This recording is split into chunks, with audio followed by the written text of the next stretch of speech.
APPSC ఇందులో అక్రమాలు జరిగాయి అనేటువంటిది ఆ రోజున ప్రతిపక్షంలో ఉన్నప్పుడు మేమందరం కూడా భావించాం. సాక్షాత్తు ముఖ్యమంత్రి గారు కూడా ఇందులో అవకతవకలు జరిగాయి అనేటువంటిది ఆ రోజు ప్రధానంగా నమ్మారు. కాబట్టి ఆయన స్పెషల్గా దీని మీద ప్రెస్ మీట్ పెట్టి కూడా మాట్లాడడం జరిగింది. అధ్యక్ష నరేంద్ర గారు అడిగారు, 2 జరిగాయా లేదా, డిజిటల్ ఎవాల్యుయేషన్ జరిగిందా లేదా, తర్వాత మాన్యువల్ ఎవాల్యుయేషన్ జరిగిందా లేదా అని. ప్రాథమిక సమాచారం కోర్టుకు సబ్మిట్ చేసిన దాని ప్రకారం కూడా డిజిటల్ ఎవాల్యుయేషన్ జరిగింది. దాని తర్వాత కొంతమంది అభ్యర్థులు కోర్టుకు పోయిన తర్వాత మీ నోటిఫికేషన్లో లేదు, దీన్ని చెల్లదు అని చెప్పిన తర్వాత మళ్ళీ మాన్యువల్ ఎవాల్యుయేషన్ చేశాం. అది కూడా ఎక్కడ చేశారు అధ్యక్ష? వాస్తవాలు ఇంకా వెలుగులోకి రావాల్సింది అధ్యక్ష. ప్రాథమిక సమాచారం మేరకు హ్యాపీ రిజార్ట్స్లో ఎవాల్యుయేషన్ జరిగింది అధ్యక్ష. మనం చూసాం అధ్యక్ష, చిన్నప్పుడు 10th క్లాస్ ఎగ్జామ్స్ రాస్తే ఎవాల్యుయేషన్ సెంటర్ ఎక్కడుంది ఏంటి అని అంటే అది ఏ గవర్నమెంట్ కాలేజో ఎక్కడో ఉండేది. లేకపోతే చంద్రబాబు నాయుడు గారి హయాంలో ఉద్యోగాలు చేస్తే ఎక్కడ జరిగేది ఎవాల్యుయేషన్?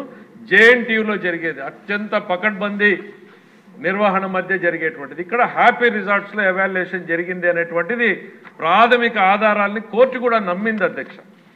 అక్కడ జరిగిందా, ఎంత మేరకు జరిగింది అనేటువంటిది ఒక కమిటీ ఇప్పుడు ఎంక్వైరీ చేస్తోంది అధ్యక్ష. ఈ ప్రభుత్వం వచ్చిన తర్వాత మంత్రి గారు ఇందాక నరేంద్ర గారు చెప్పినట్టుగానే దీన్ని ప్రక్షాళన చేయాలన్నట్టు మా హెచ్ఆర్ మినిస్టర్ లోకేష్ గారు దీని పట్ల ప్రత్యేకంగా అసలు బెస్ట్ ప్రాక్టీసెస్ కంట్రీలో ఎక్కడున్నాయి వాటన్నింటినీ స్టడీ చేయడానికి ఒక కమిటీ నేమని చెప్పారు. ప్లస్ ఇక్కడేం జరిగిందో కూడా ముందు ప్రాథమిక సమాచారం కోర్టులో ఉన్నా కూడా ప్రభుత్వానికి అధ్యక్ష ఇక్కడ ఏం జరిగిందంటే ఏపీపీఎస్సీ రాజ్యాంగబద్ధమైన సంస్థ, అక్కడ వివాదాస్పదమైంది.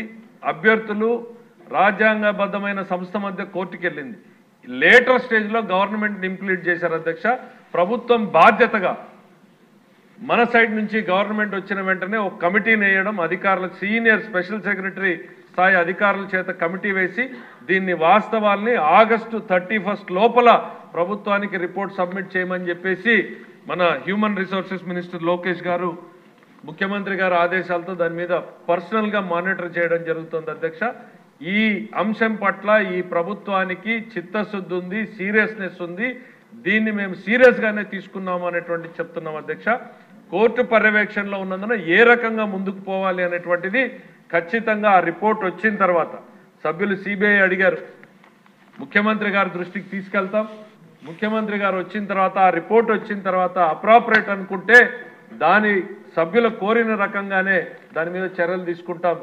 లేదు ప్రత్యామ్నాయంగా ఆ నష్టపోయినటువంటి అభ్యర్థులు నిజంగా ఇందులో నష్టం జరిగింది అనండి మనకు ప్రాథమిక సమాచారం వస్తే ఏ రకంగా సరిదిద్దాలి అనేటువంటిది కూడా సభ్యుల కన్సల్టేషన్ కూడా ఏర్పాటు చేస్తాం అధ్యక్ష. ఎందుకంటే ఈ గవర్నమెంట్లో లేక ఇక్కడ ఉన్నటువంటి సభ్యుల్లో చాలా మందికి యూత్ పట్ల ఒక కమిట్మెంట్తో ఉన్నారు అధ్యక్ష.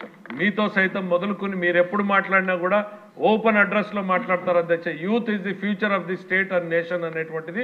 మరి అదే రకంగా మా గవర్నమెంట్ కమిటెడ్గా ఉంది.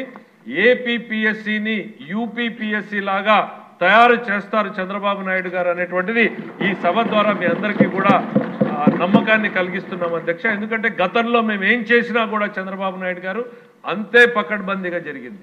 వీళ్ళ హయాంలో ఎట్లా జరిగింది అనేటువంటిది ఖచ్చితంగా అదొక పోలీసు రాజ్యంగా మార్చేశారు. బంధువుల్ని తీసుకొచ్చేసి కమిటీ మెంబర్లుగా వేశారు.